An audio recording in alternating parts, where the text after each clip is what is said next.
Disclaimer. दोस्तों, ये कहानी केवल एक काल्पनिक रचना है। ये केवल लेखक के द्वारा रची गई यह एक कहानी है। इसका वास्तविक जीवन से कोई भी संबंध नहीं है। कृपया आप कहानियों को केवल मनोरंजन की दृष्टि से ही सुने, और साथ ही अगर आप इस चैनल नॉवल स्टोरी 2.6 पर पहली बार आए हैं तो चैनल को सब्सक्राइब और वीडियो को भर भर लाइक करना ना भूलें। धन्यवाद। एपिसोड 1। वक्रतुंड महाकाय सूर्यकोटि समप्रभ निर्विघ्न कुरु मे देव सर्वकार्येषु सर्वदा। हेलो दोस्तों, आप लोग कैसे हैं? आई होप कि आप लोग अच्छे होंगे। स्टोरी को शुरू करने से पहले मैं आप सभी को बता दूं, अगर हमारा स्टोरी आप सभी को अच्छा लगे तो प्लीज़ एक लाइक और एक शेयर जरूर करें और कमेंट करना ना भूलें। तो चलिए स्टोरी को शुरू करते हैं। मुंबई की तेज बारिश और उस फार्म हाउस से आती सिसकियां। आह, स्टॉप इट यश, बस तुम सुबह से कर रहे हो। एक लड़की फार्म हाउस के हॉल में सोफे पर थी और बेलीबाज थी, और उसके ऊपर एक लड़का था जो कि अग्रेसिव होकर उसे चूम रहा था। यश उस लड़की के कंधे को बाइट करते हुए बोला, क्योंकि मैं सेटिस्फाई नहीं हुआ मोनिका बेबी, और तुम्हें ये झेलना होगा बिकॉज हम 2 महीने दूर थे और I want to love you beyond all the limits baby. Monika ने यश को अब धक्का दिया और उठाकर बैठी और बोली, बस यश, नाउ आई एम टायर्ड। हम सुबह ब्रेकफास्ट के बाद से लगे हुए हैं और लंच भी नहीं किया और अब डिनर भी नहीं किया। आई एम हंगरी, कुछ ऑर्डर करो बाहर से, और अब मुझे पेन हो रहा है तो अब और नहीं। यश ने इस पर मोनिका के मिड में हाथ रखा और उसे रफली प्रेस करने लगा और बोला, ओके, मैं तुम्हारे लिए पिज्ज़ा ऑर्डर करता हूँ। मोनिका को दर्द हो रहा था और वो बोली, लेकिन तुम क्या खाओगे? यश बोला, मैं तो खा रहा हूँ, तुम्हें?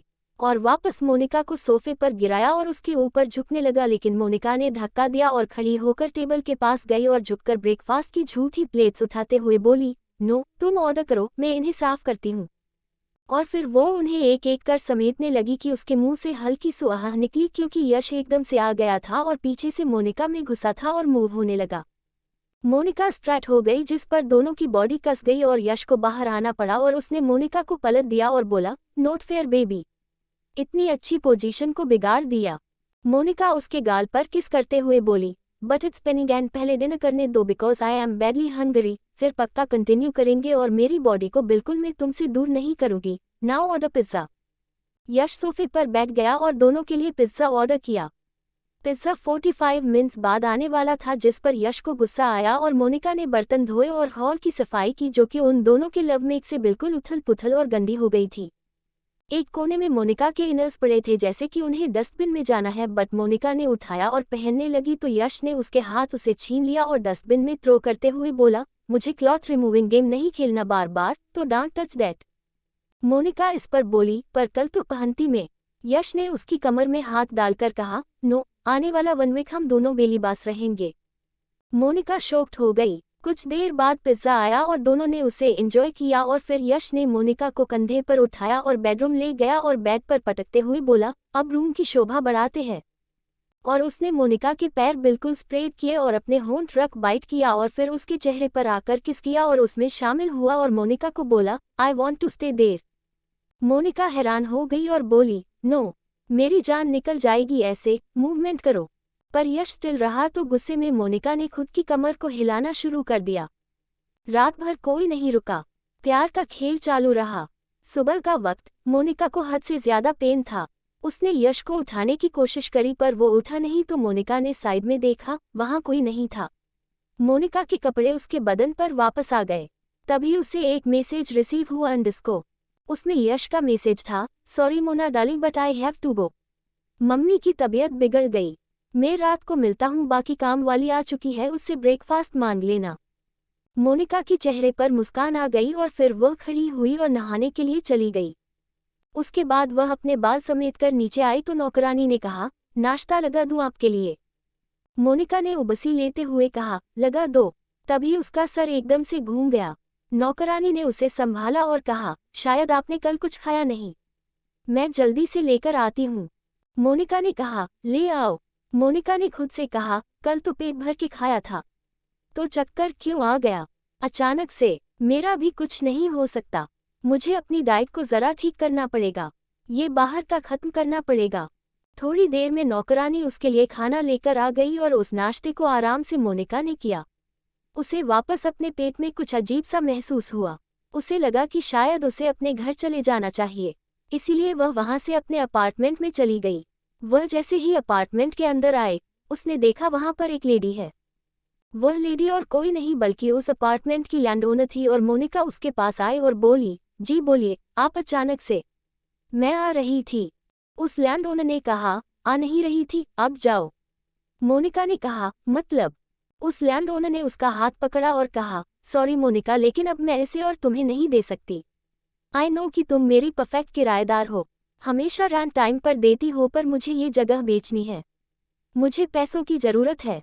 मोनिका एकदम से हैरान हो गई और बोली, पर आपने मुझे पहले बताया नहीं? एटलीस्ट आपको 1-2 महीने का मुझे टाइम देना था, ताकि मैं अपने लिए एक नया घर देख सकूं। और अचानक से, औरत ने कहा, अब पैसों की जरूरत अचानक से आ गई तो घर भी अचानक से खाली करवाऊंगी। मैंने सारे फ्लोर्स ऑलरेडी खाली करवाने के लिए बोल दिया है, सबको 2-3 का टाइम दिया है, कुछ न कुछ एडजस्ट कर लो। उसके बाद वह वहां से जाने लगे, उन लोगों के साथ जिनका वह घर दिखाने के लिए लेकर आई थी। मोनिका लैंड ओनर के पीछे गई और बोली, लेकिन आप ऐसे कैसे कर सकती है? 2 दिन के अंदर मैं कहाँ ढूंढूंगी? सब फ्लोर पर कपल रहते हैं, वह कुछ ना कुछ कर लेंगे मिलकर, लेकिन मैं अकेली रहती हूँ। लैंड ओनर ने कहा, तुमने अच्छा खासा बकरा फंसाया तो हुआ है मोनिका, तो उसे बोलो उसके साथ शादी करो, बेटर है। मोनिका ने कहा, लेकिन अचानक से शादी? लैंड ओनर ने कहा, हाँ शादी कर लो। उसके बाद वो वहां से चली गई और मोनिका बिल्कुल हैरान हो गई। ये क्या बोलकर गई उसकी लैंड ओनर? उसने तुरंत यश को फोन लगाया, लेकिन यश का फोन स्विच ऑफ आ रहा था। उसे समझ नहीं आ रहा था। तभी उसे अपने आप के अंदर कुछ अजीब सा महसूस होता हुआ नजर आया। उसने सोचा कि उसे डॉक्टर के पास अब जाना ही पड़ेगा, इसलिए वो तुरंत डॉक्टर के पास जाने के लिए निकल गए। 1 हफ्ते बाद हॉस्पिटल में मोनिका के हाथ में इस वक्त उसकी रिपोर्ट्स थी। उसे समझ नहीं आ रहा था कि वो खुश होए इन रिपोर्ट को देखकर या दुख होए, क्योंकि वो प्रेग्नेंट थी। उसने 1 हफ्ते में कंसीव कर लिया। उसे यकीन नहीं हो रहा था। उसे ये खबर यश को देनी थी, लेकिन यश था कि वो फोन ही नहीं उठा रहा था, इसलिए उसने सोचा कि अब सीधा वो उसके विला जाएगी। इसलिए उसने टैक्सी ली और डायरेक्ट अपनी प्रेगनेंसी की न्यूज़ सुनाने के लिए उसके विला के लिए निकल गए। वो उसके विला में खुश होते हुए आए और अंदर जाने लगी, तभी सिक्योरिटी गार्ड ने उसे रोक दिया और कहा, हम आउटसाइडर को अंदर जाने नहीं देते। मोनिका ने कहा, अरे मैं आउटसाइड कहाँ हूँ, मैं यश की गर्लफ्रेंड हूँ। वो सिक्योरिटी गार्ड एक दूसरे को देखने लगे और फिर उन्होंने उसे जाने दिया।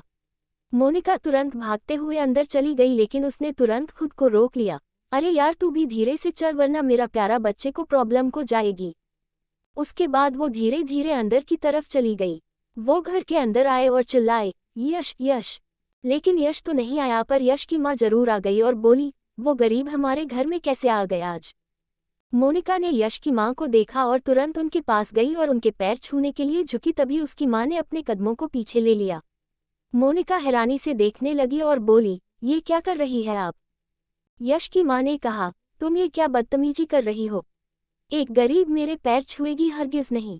मोनिका ने कहा, मुझे पता है कि आपको मुझसे प्रॉब्लम है आंटी, हमेशा से, लेकिन अब जो मैं न्यूज़ आपको देने वाली हूँ उससे आपको कभी भी कोई भी तकलीफ नहीं होगी मुझसे। और वो उसे न्यूज़ देने को हुई। तभी यश की माँ ने कहा, तुम प्रेग्नेंट हो, राइट? पर मैं कैसे मान लूँ कि ये बच्चा मेरे बेटे का है? मोनिका कुछ पल के लिए चुप रह गई और फिर वो बोली, आपके कहने का मतलब क्या है? यश का ही है, और आपको पता है मैंने सिर्फ कुछ दिन में ही कंसीव किया है। मैं पहली ऐसी लड़की होऊंगी सच में। यश की माँ ने कहा, कुछ दिन? कोई जोक सुना रही हो? किसके साथ मुंह काला करवाया था इन 2 महीनों में जब मेरा बेटा यहाँ नहीं था? उद्धरण चिन्ह। मोनिका ने कहा, आंटी हद में रहकर बात कीजिए। यश की माँ उसके पास आए और उसकी कलाई पकड़कर घर के बाहर किया और कहा, पहले तो मेरे घर से दूर रहो।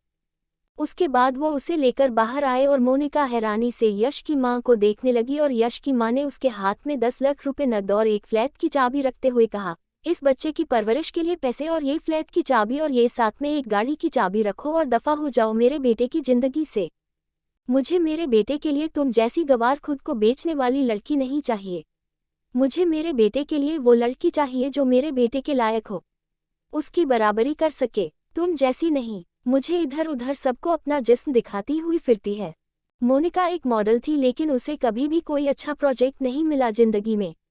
मोनिका ने कहा, आप मेरे करियर को ऐसा कैसे बोल सकती है आंटी? यश की माँ ने कहा, तो तुम्हारा करियर साफ सुथरा है जहां अपना जिस्म दिखाकर पैसा लिया जाता है। ऐसी लड़की के साथ शादी करवाऊं अपने बेटे की? कभी नहीं। जो लड़की पैसों के लिए जिस्म दिखा सकती है वो कुछ भी कर सकती है। अगर मेरे बेटे की जिंदगी में आई तो मुझे टाइम नहीं लगेगा तुम्हारी ये प्रेगनेंसी को किसी और की प्रेगनेंसी बनाने में। उसके सामने इतने नकली राज ला कर खड़ा कर दूंगी कि वो ये चीज मानने पर मजबूर हो जाएगा कि तुम गद्दार हो, एक नंबर की बेशर्म हो।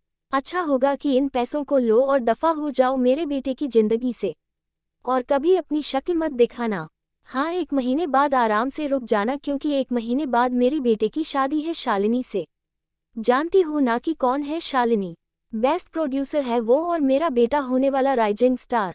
और एक राइजिंग स्टार की शादी मैं 2 करोड़ की मॉडल से करवाऊं। मोनिका हैरान हो गई। वो उसके कपड़ों को कैसे उसकी पर्सनैलिटी से मैच कर सकती थी? मोनिका हैरान हो गई। अगर वो सामने से यश को बता दे तो सही रहेगा, लेकिन यश उसका फोन नहीं उठा रहा था, और उसके बताने से पहले ही अगर यश की मां ने यश के दिमाग में उसके खिलाफ बातें रख दी तो उसने वो पैसे, गाड़ी की चाबी और फ्लैट की चाबी वापस उसकी मां के हाथ में रखी और कहा, नहीं चाहिए, अपना बेटा भी रखो और अपनी ये फालतू की दौलत भी रखिए। अपने बच्चों को मैं खुद देख लूंगी। उसके बाद वो वहां से चली गई। 4 दिन बाद मोनिका ऐसे ही 4 दिन तक भटकती रही। उसे न कोई अच्छा सा घर मिला और न ही रहने के लिए कोई ढंग का ठिकाना। उसे किसी होटल में भी रहने के लिए नहीं जगह मिल रही थी, क्योंकि उसने यश की मां जैसी औरत की बेइज्जती करी थी। एक तरीके से उसके पैसे और फ्लैट की चाबी लौटाकर उसने यश की मां की बेइज्जती की थी, और इस वक्त उसकी मां ने हर होटल में फ़ोन करके कह दिया कि कोई भी होटल उसे कमरा नहीं देगा। बाकी दूसरे होटल में मोनिका जाना नहीं चाहती थी, क्योंकि ऐसी होटल में जाकर उसी की इज्जत के साथ कुछ हो जाता। उसने काफ़ी घर भी देखे थे, लेकिन जो अच्छे लेवल पर घर थे उन्होंने भी मोनिका को नहीं दिया घर, क्योंकि मोनिका इतना किराया देने लायक नहीं थी, और बाकी लोगों ने भी उसे मना कर दिया। वो रोड पर आ गई थी बिल्कुल। उसने अपने पेट को पकड़ा और कहा, कहाँ जाऊँ मैं आपको लेकर? उसके बाद वो रोड पर चलने लगी। उसके पास जितने भी पैसे थे वो सारे खर्च हो चुके थे उसके खाने पीने में। अब उसके खाने के भी लाले पड़ गए। उसे लगा कि शायद उसे भिखारी की तरह अपने बच्चों को जन्म देना पड़ेगा और इधर उधर घूमना पड़ेगा। वो 1-2 प्रोडक्शन कंपनी में भी गई, लेकिन वहाँ भी यश की मां की इतनी पहुंच थी कि सब ने ये कहा कि या तो अपनी बॉडी दो या फिर सब कुछ छोड़ दो। और मोनिका ऐसी लड़की बिल्कुल नहीं थी कि वो अपनी बॉडी देकर अपने आप को ऊपर उठा दे। उसका सपना, उसका यश, उसका सब कुछ उसके हाथ से एक दिन में फिसल गया। अगर वो प्रेग्नेंट ना होती तो शायद ये सब नहीं होता उसके साथ। वो रोड पर पागलों की तरह आगे की तरफ चल रही थी। उसका मन कर रहा था कि कोई बड़ा सा ट्रक आए उसको और उसके बच्चे को एक बार में खत्म करके चला जाए। ना उसे अपनी परवाह रहेगी और नहीं बच्चे की। वो ये नहीं चाहती कि उसका बच्चा मर जाए और वो जिंदा रह जाए, या फिर वो मर जाए और उसका बच्चा जिंदा रह जाए, क्योंकि दोनों को तड़पना पड़ता है एक दूसरे के बिना। इसीलिए वो चाहती थी कि कुछ ऐसा हो जिस वजह से उसकी पूरी जिंदगी या तो संवर जाए या फिर पूरी तरीके से तबाह हो जाए और वो मर जाए अपने बच्चों के साथ। और इसलिए वो पागलों की तरह दौड़ रही थी। उसको चक्कर आ रहे थे, क्योंकि उसने सुबह से कुछ नहीं खाया था और वो हाईवे पर भूखी प्यासी काफी घंटे से धूप में इधर उधर चल रही थी, सिर्फ इस उम्मीद में कि कोई उसे कुछ खाने के लिए दे देगा। लेकिन सब उसे लात मारकर इधर उधर फेंक रहे थे। उसको रोना आ रहा था। वो चिल्ला रही थी कि उसके साथ ऐसा क्यों किया।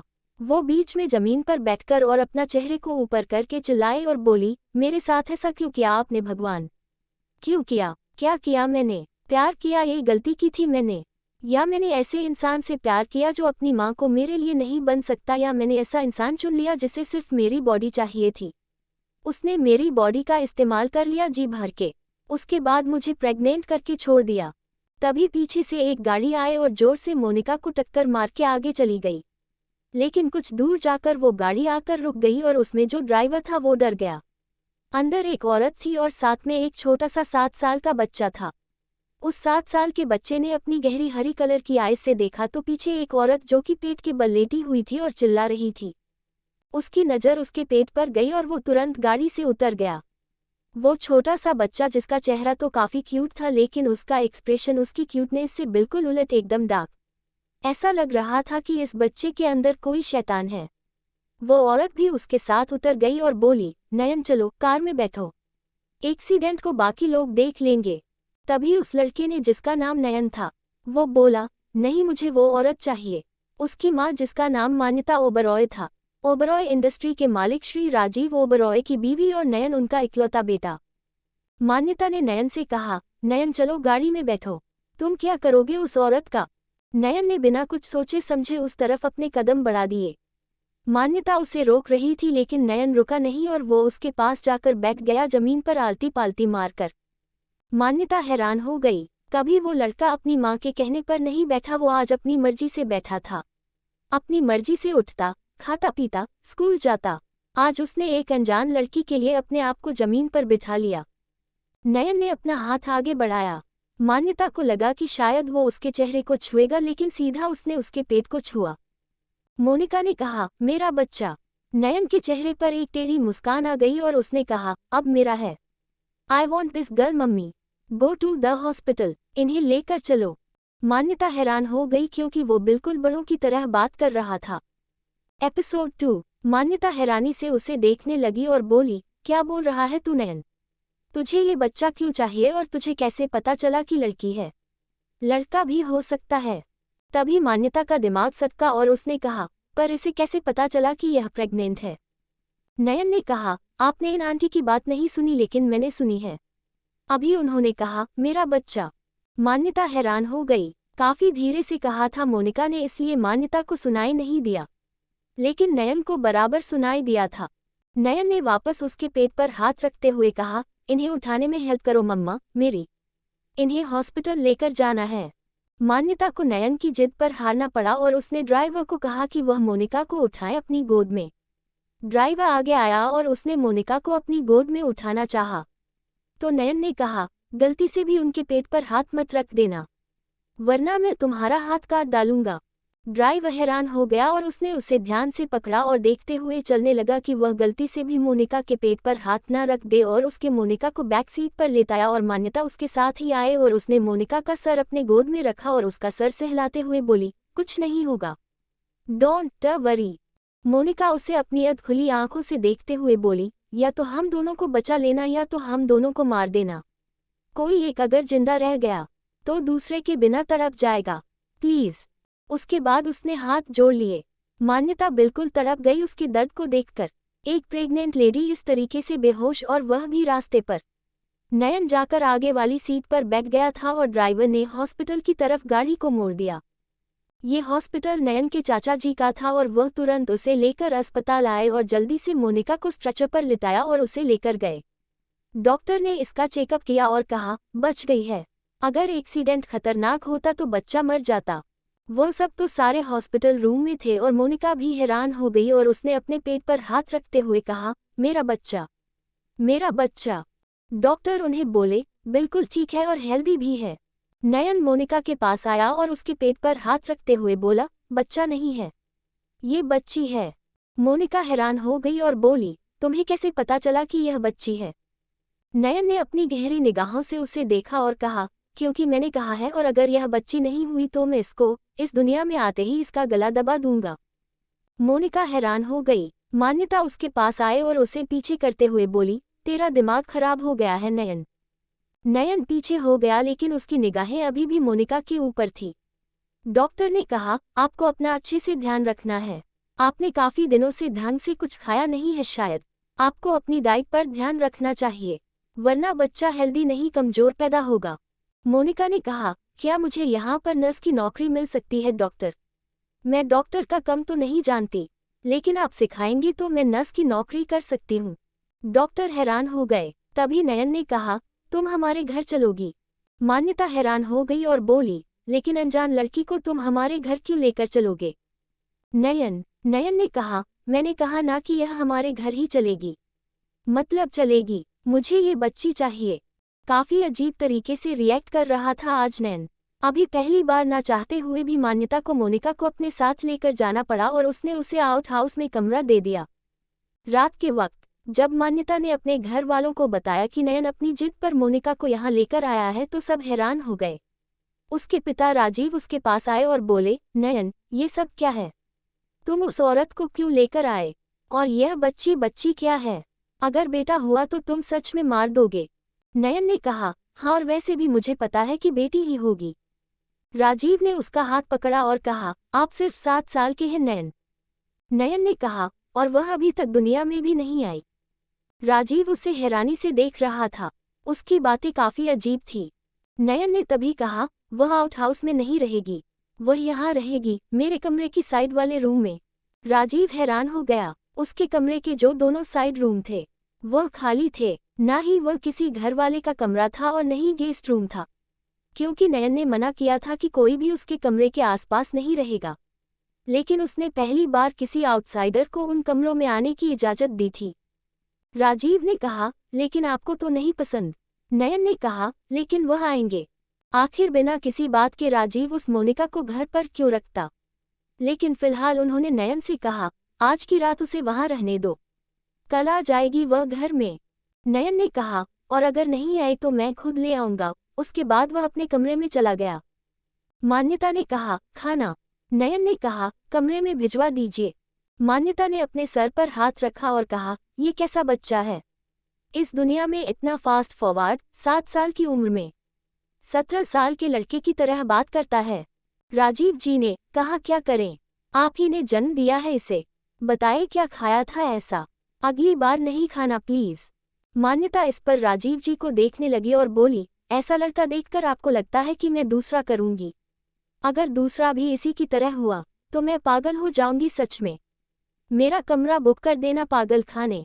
राजीव जी ने उसे साइड से पकड़ा और कहा, कुछ नहीं है, जैसे बड़ा होगा ठीक हो जाएगा। वह दोनों फिर अपने कमरे में चले गए। सुबह का वक्त। नयन की यह आदत थी, वह भी जब से वह 3 साल का हुआ था और उसने धीरे धीरे चीजों को समझना शुरू किया था। वह सुबह 7 बजे अपने आप उठ जाता था, या यूं कहीं कि उसकी आंखों के अंदर कोई ऐसा सेंसेशन था कि 7 बजते नहीं थे घड़ी में और उसकी आंखें पहले खुल जाती है। वह उठ गया और सीधा वॉशरूम में गया। जब से वह 4 साल का हुआ था तब से वह अपने सारे काम खुद से ही करता था। यहाँ तक कि आज के ज़माने में 7 साल का बच्चा भी आज भी अपने पेरेंट्स को चाहता है कि वह उसे नहलाने से कपड़े पहना है, उसे अपने हाथों से खिलाए पिलाए। लेकिन नयन के अंदर यह आदत बिल्कुल नहीं थी। वह सामने से खुद से यह काम करता था। उसे देखकर ऐसा लगता था कि उसने दुनिया की समझ को बहुत ही जल्दी और समय से पहले ही अपने अंदर अडॉप्ट कर लिया है। वह वॉशरूम में गया और वहां पर एक शॉर्ट शावर था, ताकि आराम से उसका हाथ जा सके और वह उसे चालू कर सके। नयन सीधा उसके नीचे जाकर खड़ा हो गया। उसने अपने सारे कपड़े निकले और फिर अच्छे से शॉवर लेने लगा। 7 साल की उम्र में भी उसका बॉडी का कफ काफ़ी अच्छा था।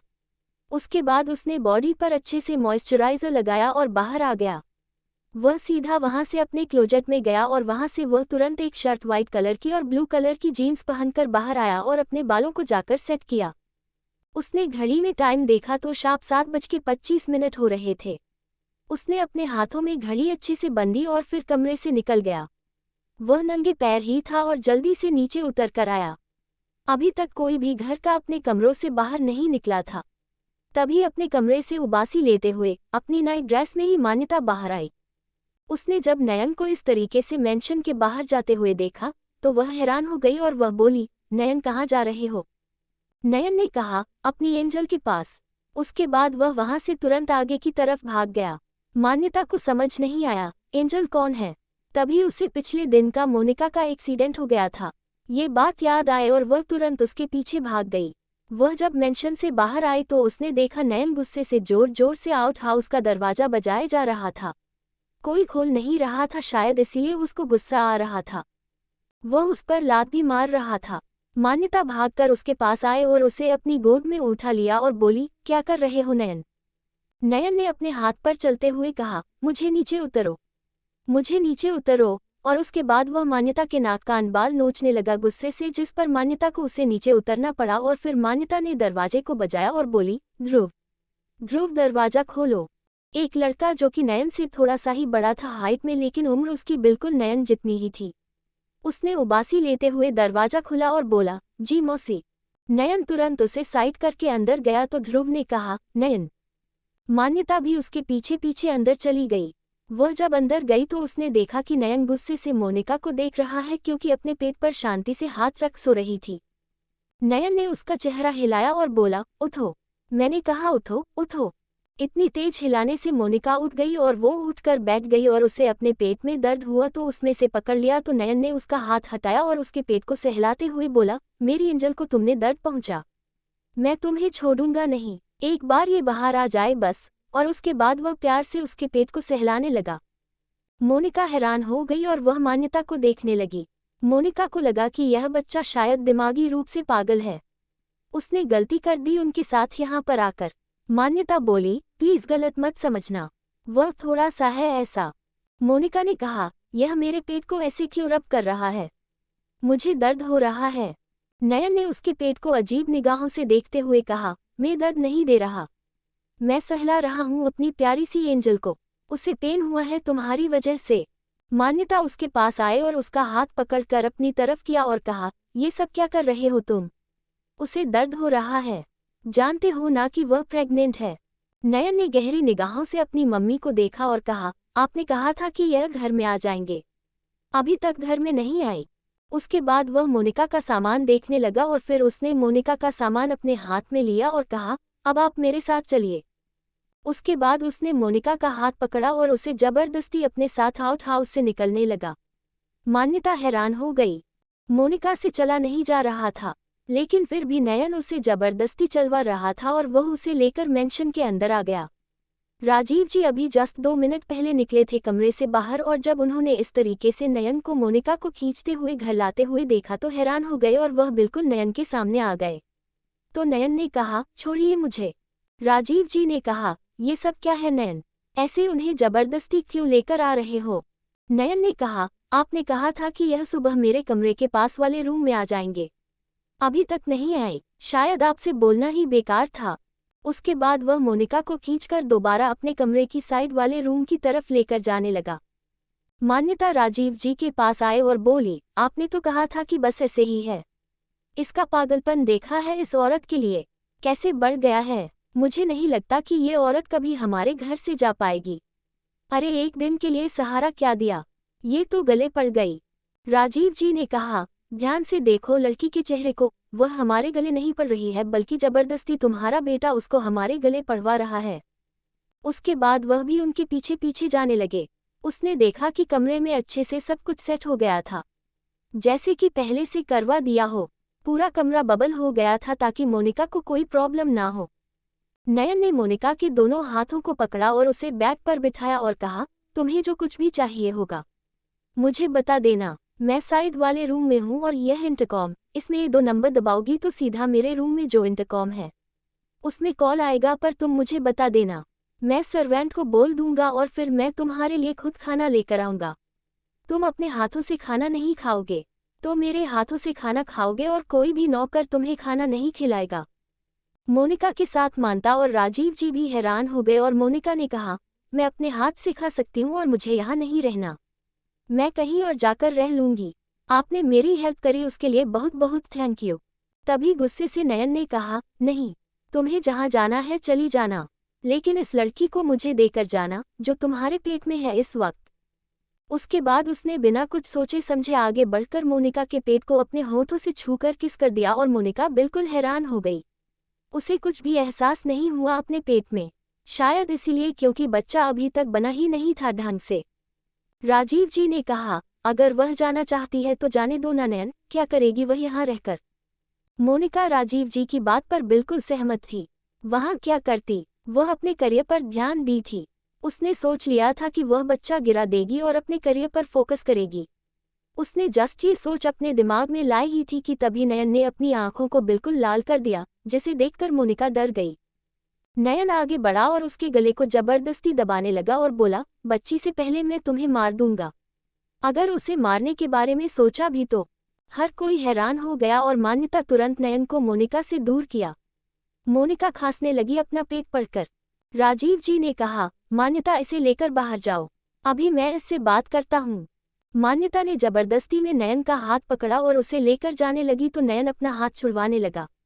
राजीव जी मोनिका के पास आए और अपना हाथ जोड़ते हुए कहा, मेरा बेटा कहीं जिद्दी है, अगर वह कह रहा है कि तुम्हें फिलहाल यहाँ रहना है तो तुम रहो, तुम यहाँ से नहीं जा सकती क्योंकि तुम्हें मैं इजाजत नहीं देने वाला। मोनिका उसे हैरानी से देखने लगी। राजीव जी ने कहा, मैं उसके जिद के आगे कमजोर हूँ, बेसहारा हूँ, और वैसे भी उसकी जिद लंबी नहीं होती। वह जिद जैसे स्पीड से करता है, स्पीड से उसकी जिद खत्म भी हो जाती है, और सिर्फ कुछ दिन की यह जिद है, उसके बाद खत्म हो जाएगी। उसके बाद जहाँ जाना हूँ वहाँ चली जाना। तुम्हें मैं अच्छे पैसे दूंगा यहाँ से दूर भेजने के, और हो सके तो अपने हस्बैंड से कांटेक्ट करो। हस्बैंड सुनकर ही मोनिका को गुस्सा आ गया। उसने कहा, मेरा कोई हस्बैंड नहीं है, आई एम अनमैरिड। राजीव जी हैरान हो गए और मोनिका ने उसे सब कुछ बता दिया। यश को जानते थे राजीव जी, वह एक राइजिंग स्टार था। राजीव जी ने कहा, आई डोंट नो कि तुम्हारा उसके साथ रिलेशन जो तुमने बताया वह सच में ऐसा ही था या फिर उसकी तरफ से कोई खोट था। बट अगर तुम सच में सच्ची हो और अपनी इस बच्चे को पालना चाहती हो तो मैं तुम्हारी हेल्प कर दूंगा। पर अभी तुम्हें कुछ समय के लिए यहाँ पर स्टे करना पड़ेगा, सिर्फ मेरे बेटे के लिए। पर उसे क्या पता था कि यह स्टे लाइफ टाइम का रह जाएगा। मोनिका ने कहा, मैं ऐसे किसी के घर में नहीं रह सकती, ऑलरेडी मेरे ऊपर बहुत सारे दाग लग चुके हैं। राजीव जी ने कहा, तुम्हें सिर्फ मैं कुछ दिनों के लिए यहाँ रख रहा हूँ क्योंकि यह सिर्फ कुछ दिनों के लिए है। कुछ दिनों के लिए मैं किसी मेहमान को कम नहीं दे सकता। लेकिन इस बात से अनजान थे वह दोनों कि यह कुछ दिन कितने सालों में बीतने वाले थे। उसका अंदाजा किसी को फिलहाल नहीं था। मोनिका का यहाँ से बाहर जाने का इंतजार शायद इंतजार ही रहने वाला था, क्योंकि नयन तो हो चुका था मोनिका की बेटी के लिए हद से ज्यादा। तो दोस्तों आगे क्या होगा यह जानने के लिए इस स्टोरी को सुनते रहिए सिर्फ और सिर्फ novel_story_2.6 चैनल पर। और अगर कहानी आप सभी को पसंद आए तो वीडियो को लाइक, कमेंट और शेयर जरूर करें। धन्यवाद।